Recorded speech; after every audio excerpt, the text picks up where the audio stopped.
Grupo IPS, tu seguridad desde una nueva perspectiva, presenta El futuro de todo. El futuro de todo, con Efraín Flores. Bienvenidos a El futuro de todo, el programa que ve hacia adelante. Soy Efraín Flores, dándoles la más cordial de las bienvenidas a un capítulo más de El futuro de todo. El futuro de todo. El futuro de todo, con Efraín Flores. En esta ocasión vamos a platicar con Eric Hernández. Él es vicepresidente de la Comisión de Medio Ambiente y Economía Circular de la ICC, de la International Chamber of Commerce de México.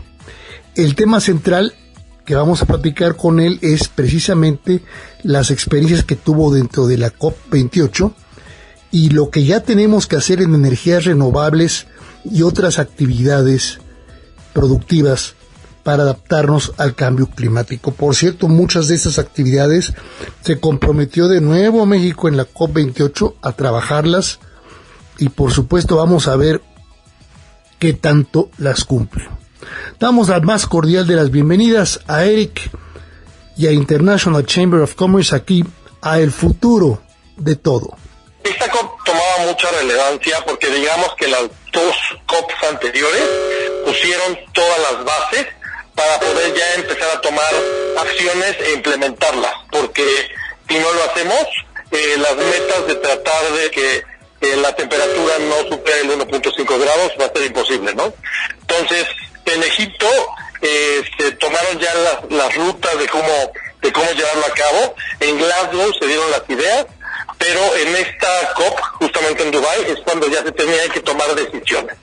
Y la verdad es que, todo es perfectible, como tú sabes, pero efectivamente sí hubo bastantes avances positivos que podemos considerar que son ahora sí por primera vez acciones y rutas a seguir para tratar de atacar directamente el cambio climático, tanto en la parte de prevención como en la parte de adaptación, ¿no? Entonces, es por ello que esta COP fue demasiado importante. ¿Cuáles son estos temas? El principal y el más grande que se ha venido considerando desde hace dos COPs es la parte del financiamiento. Es decir, los países en vías de desarrollo sobre todo, o los que no son los grandes contaminantes, llevan discutiendo y peleando que requieren de recursos para poder implementar todas las acciones que todos los países desarrollados quieren llevar a cabo, ¿no? Y se platicaba de estos financiamientos, se daban ideas, algunos países como la Unión Europea habían hecho apoyos puntuales, pero nada y nunca se había hecho ya como un grupo de acuerdo de manera genérica, ¿no? Y por primera vez en esta COP se llevó a cabo ya la implementación de un acuerdo para loss and damages, que son para pérdidas y daños, en donde originalmente se planteaba que se invirtiera 450 millones de dólares, pero bueno, al final se lograron 200 millones de dólares y es la entrada para la existencia de un fondo con el cual ya se van a poder empezar a invertir, ¿no? Y a ayudar a estos países en todas las acciones climáticas en materia de prevención y mitigación y adaptación. Sobre todo cuando dices loss and damages, me imagino también de todos los daños que se les provocó por la contaminación que se generó con la, explotación, por ejemplo, de sus recursos petrolíferos, ¿no? Sí, viene por la parte de la pérdida de la biodiversidad, justamente de la afectación directa e indirecta por el uso de combustibles fósiles, en la parte de contaminación de acuíferos, incluyendo las pérdidas de tierra por el incremento de los mares, en donde ha habido ya también problemas de migración, que eso también genera afectaciones económicas, ¿no? Y climáticas. Entonces, digamos que loss and damages no está solamente establecido para un punto en específico, sino es para todos los problemas que se han generado y se van a generar por el cambio climático. Ahora, esto es global, ¿verdad? O sea, no es nada más para un continente, para una región, es para todo el mundo. Sí, correcto, es global. El acuerdo lo firmaron la mayoría de los países que efectivamente son importantes en tema económico, pero no se dispuso que esto es para la ayuda de una región en específico. Es justamente para estar globalmente mapeando en dónde se necesita más este financiamiento, ¿no? Así es. Hay mucho que platicar nada más sobre este punto en particular, sobre todo el daño que se ha hecho en regiones específicas del mundo, como es el caso de África, como es el caso de algunos países de América Latina y también, por supuesto, de Medio Oriente, ¿no? Pero además el daño que se le hace al mundo entero con toda la contaminación que se ha generado durante los últimos, digamos, 100 años y que ahora está cobrándonos la cuenta con el cambio climático. Ese es tan sencillo como lo podemos expresar. ¿Cómo van a aplicarse estos recursos financieros para digamos, pérdidas y daños? ¿Cómo ves tú? ¿Se van a crear fondos? ¿Se van a crear recursos? ¿Cómo se van a aplicar por buen comportamiento de cada país? En fin. No, todavía no está bien definido. Me queda claro que, como te digo, van a hacer un mapeo en donde se va a establecer qué países y qué regiones tienen una mayor afectación para empezar a implementar medidas prioritarias en esos países y entonces de esa manera priorizar el uso de los fondos, ¿no?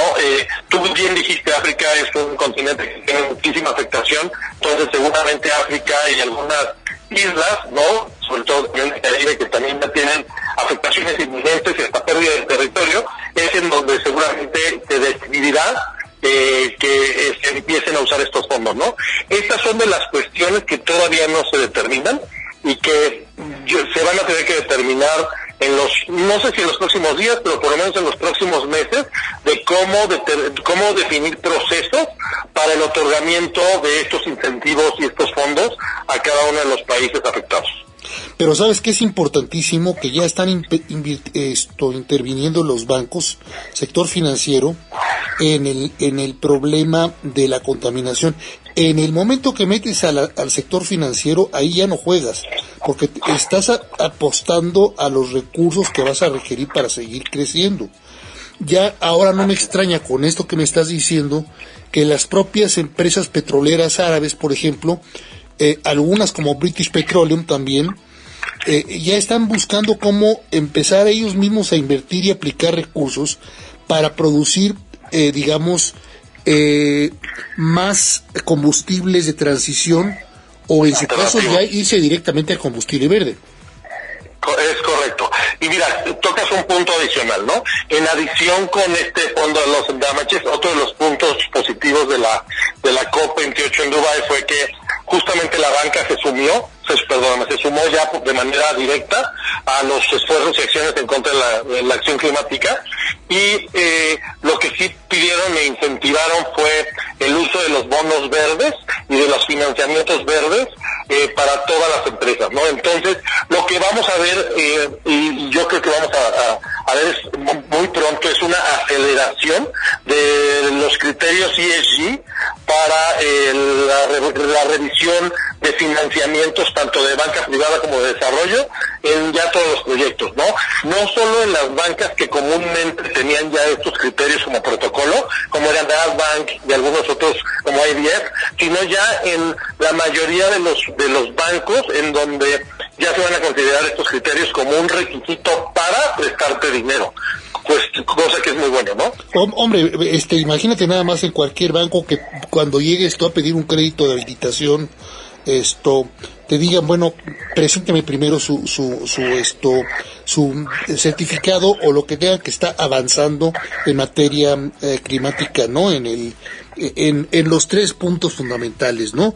Responsabilidad, contaminación y por supuesto medio ambiente, ¿no? Sí, correcto. Y aquí entra de gran relevancia la parte de la economía circular, que la COP28, en donde la reutilización, reciclaje, reuso y de todos los productos para minimizar los residuos, ¿no? En todos los aspectos que se generan y que son en contra del cambio climático, se puede implementar ya en las cadenas de suministro y en regiones en específico, ¿no? Entonces ya se habló sobre cadenas circulares en la COP. Vaya, por fin. Por fin, ¿verdad? Pero bueno, ahora regresamos con ese tema que es tan importante para nuestro país y seguramente para muchos de ustedes que hacen el favor de escucharnos aquí en El Futuro de Todo, en las redes sociales, porque son empresarios, son tomadores de decisiones, son pues coaches en diferentes empresas, ¿no? Vicepresidentes, directores generales, gerentes generales. Todo esto va a tener que ver precisamente con sus empresas. 20 segundos primero y regresamos con ustedes aquí al Futuro de Todo. ¿Te preocupa tu seguridad o la de tu empresa? ¿Necesitas oficiales de seguridad, protección ejecutiva, monitoreo personal o vehicular? No te preocupes. Con Grupo IPS, empresa mexicana en seguridad privada, tu seguridad desde una nueva perspectiva tiene lo que necesitas. Además, son especialistas en alarmas y seguridad electrónica. GrupoIPSMexico.com. El futuro de todo. El futuro de todo. Con Efrén Flores. Seguimos entonces la plática con Eric Hernández, así como con la International Chamber of Commerce, acerca de la reunión COP28 en Doha a la que él asistió. Estamos con el tema de los financiamientos a las actividades productivas a nivel global, los requisitos ESG para el otorgamiento de créditos y financiamientos a las actividades productivas. ¡Ojo! Muchos de ustedes, amigos. Entonces ya se habló sobre cadenas circulares en la COP. México tiene ahorita una gran oportunidad por el nearshoring, ¿no? Entonces, le tenemos que poner especial atención a este punto, porque efectivamente, por lo que te acabo de platicar, cuando los bancos para los financiamientos te van a pedir que cumplas con los criterios ASG y vas a tener que implementar economía o circularidad de la economía a través de la cadena de suministro de valor, entonces como país pues vas a tener que estar preparado para poder prestarles todos los servicios y cumplir con todas las necesidades que todas estas empresas que van a traer estas obligaciones requieren para su inversión, ¿no? Entonces, sí, o sea, aquí el problema que tenemos, mi estimado Eric, es que el gobierno sigue reacio para poder frenar el uso de combustibles altamente contaminantes, ¿no? Desde el combustóleo hasta el carbón y de ahí para el real estamos utilizando combustibles de toda naturaleza altamente contaminantes para generar energía eléctrica y para los demás recursos, los demás requisitos de nuestro país. Eso es lo primero que hay que cambiar en esos momentos, la mentalidad del gobierno mexicano para que ya vaya orientadísima en compañía del sector privado, nacional y extranjero, en las inversiones verdes. No, de acuerdo contigo. Mira, o sea, yo no sé si sea greenwashing o no, pero México se sumó al acuerdo para incrementar el uso de las energías renovables en un 30%, que eso también aquí pasó en la COP28. Esa es la promesa, digamos, natural mexicana, en un 30%, pero ¿para cuándo? ¿Para el 2025 o para el 2030? Para 2030. Ya le vamos aumentando número de años. Sí, correcto, y eso pasó. Yo me acuerdo cuando estuve en Glasgow hace 2 años que pude ir a la COP y siempre hacían estas promesas indirectas en donde trataban de cubrir el compromiso y las obligaciones con apoyos o con obligaciones que ya estaban en la ley, o manejaban números que igual ya estaban consolidados, ¿no? Derivado a la inversión directa e indirecta de los particulares. Entonces sí, vamos a ver si lo que están diciendo realmente se lleva a cabo, pero pues bueno, por lo menos es preferible que se hayan sumado al acuerdo a que no lo hubieran hecho, ¿no? Oye, en el caso específico, por ejemplo, para países como México, que somos medio necios para poder entender las cosas, ¿también va a haber castigos financieros? Es decir, que en lugar de bonos se te nieguen y se te suban las tasas de interés en caso de que no cumplas con ciertos requisitos de la COP. No, mira, eso se platicó también. Tú ni siquiera te lo tengo que platicar, ¿no? Pero creo que la historia de los tratados internacionales es muy clara, ¿no? Todos los países voluntariamente se suman, pero ya la implementación es también voluntaria. Y en el tema de no cumplimiento, pues es muy difícil que este tipo de asociaciones, ¿no? La conferencia de las partes que viene pues apoyada por muchas asociaciones mundiales, puedan tratar de generar un tipo de coerción para tu cumplimiento, ¿no? Es más un tema de pues señalarte y decir que México no está cumpliendo, ¿no? Y habrá ciertas bancas, ¿no?, en donde si México llega a pedir un financiamiento, pues ellas, sobre todo las internacionales, por ejemplo IDF, sí le van a requerir que cumpla con ciertos estándares, no nada más de compromisos ambientales, sino de también responsabilidad social, ¿no? Entonces, me encantaría decirte que sí hay coerción, pero pues no tanta como quisiéramos, ¿no? O sea, los Banamexes, los BBVAs y anexas van a seguirte prestando aunque contamines. Pues sí, o sea, va avanzando. La primera implementación dura es contra los privados que piden financiamientos, y contra los gobiernos, por ejemplo, si lo pide una empresa productiva del Estado, como se supone que ya tiene que actuar como una empresa privada, pues entonces sí va a haber compromisos, ¿no? Y obligaciones y condiciones de cumplimiento ambiental. Pero ya para financiar a un país o un estado, ya para, no sé, por ejemplo, el refinanciamiento de su deuda y demás, dudo mucho que vayan a implementar este tipo de acciones, por lo menos a corto plazo. Va a tener que ser entonces conciencia e inteligencia de los gobiernos, en el caso mexicano, de los gobiernos entrantes a partir del 2025, el que cualquiera que sea la mujer, la señora, la dama, que sea la presidenta de nuestro país, la que tenga que tomar en cuenta la importancia que tiene este tipo de compromisos, ¿no? Correcto, y mira, y esto me abriste la puerta para hablar de otro punto positivo de esta COP, ¿no? Como sabes, este gobierno siempre le ha dado mucho poder, mucha fuerza a la parte de los derechos humanos, ¿no? Inclusive en los últimos... ¿Cuál gobierno? ¿Este gobierno de dónde? De México. Siempre habla de los derechos humanos, no te estoy diciendo que los implemente, pero siempre en su retórica habla de los derechos humanos, ¿no? Entonces, inclusive, por ejemplo, hay un proyecto de ley general de agua para tratar de modificar la ley de aguas nacionales, en donde ya se quiere tomar el agua no como un bien nacional, sino como un derecho humano, ¿no? Conforme al cuarto constitucional. Entonces, pensando en esto, en la COP por primera vez ya se incluyó la parte de la afectación a la salud por el tema del cambio climático, ¿no? Y que la salud es un derecho humano. Entonces, yo espero que este nuevo enfoque, ¿no?, respecto al cambio climático, les guste a nuestro gobierno y lo empiece a usar más dentro de su bandera y retórica de derechos humanos, ¿no? ¿A qué voy? Que igual indirectamente con este tema de que ya ahora también es importante el cuidar que no exista un incremento en la temperatura, porque eso tiene afectaciones en la materia de salud, haga que los gobiernos, incluyendo México, le pongan un poco de más atención y generen muchísimo más o implementen muchísimo más acciones, no nada más por un tema de económico, sino también por un tema ya de social, ¿no? Para cuidar a sus pueblos, digamos así. Así es. Oye, ¿qué otro tema ves tú que se trató allá en la COP28, digamos, álgido hasta el momento?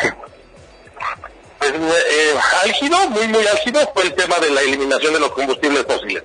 Muchos de los países no quisieron, ¿no? Sobre todo los países que viven justamente del petróleo.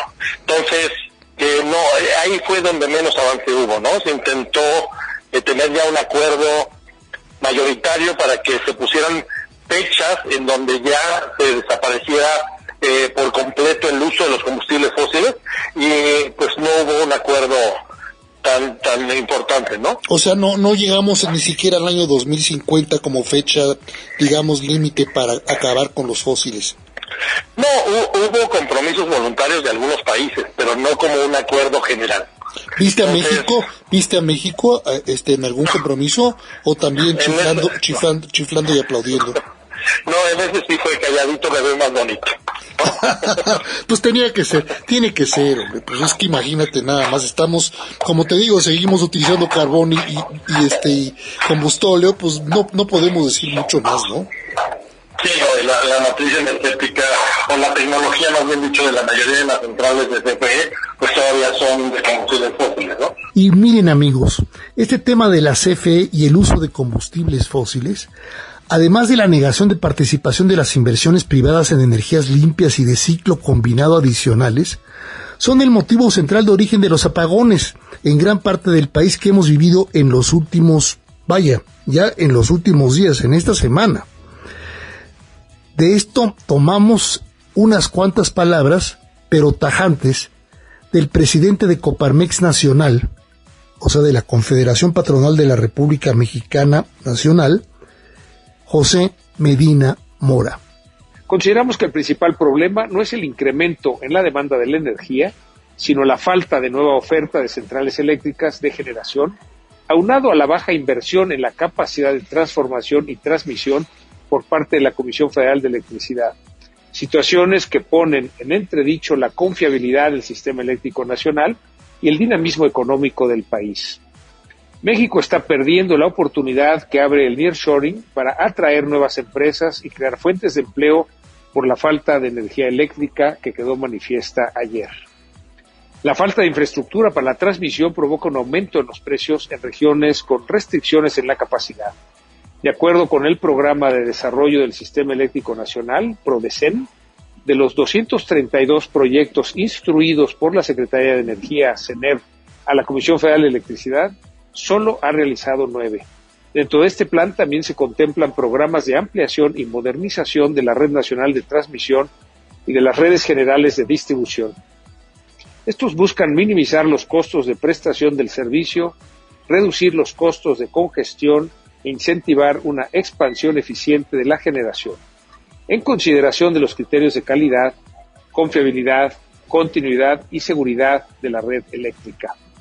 Es urgente ampliar la oferta de energía. La Comisión Reguladora de Energía, la CRE, y el Centro Nacional de Control de Energía, CENACE, deben permitir la integración de nuevas centrales eléctricas, principalmente del sector empresarial, además de hacer la publicación inmediata de las disposiciones de control de demanda y el manual de servicios conexos, así como la actualización del manual de generación distribuida para permitir el almacenamiento y aumentar la capacidad de la generación en sitio de 500 kilowatts a 1 megawatt. Cabe destacar que el proyecto de la generación de 8.858 megawatts que está desarrollando la CFE debería estar listo este 2024. Sin embargo, en la última edición del PRODECEN se estima la adición de dicha capacidad en los próximos 4 años. Además, se estima que se requiere una inversión anual para ampliar y modernizar las redes de transmisión y distribución de alrededor de $9,000 millones. Desde Coparmex solicitamos a las autoridades iniciar mesas de diálogo lo antes posible para superar el desafío de contar con un sistema eléctrico nacional confiable que promueva el bienestar de los hogares y las empresas mexicanas. Es imperativo que empresarios y gobierno trabajemos juntos para lograr que los mexicanos cuenten con luz limpia, barata y sin apagones. También pedimos garantizar las condiciones para una competencia justa y transparente en el sector eléctrico, lo que permitirá que las inversiones de las empresas complementen las de la CFE y contribuyan a la creación de una oferta de energía limpia y asequible en México, pues la situación supera lo que se puede ejecutar con el presupuesto federal disponible. En este sentido, es crucial que se reactiven las subastas de largo plazo, que brinden una plataforma para el desarrollo sostenible del sector eléctrico y promuevan la inversión en tecnologías limpias y renovables que contribuyan a la mitigación del cambio climático y al fortalecimiento de la seguridad energética del país.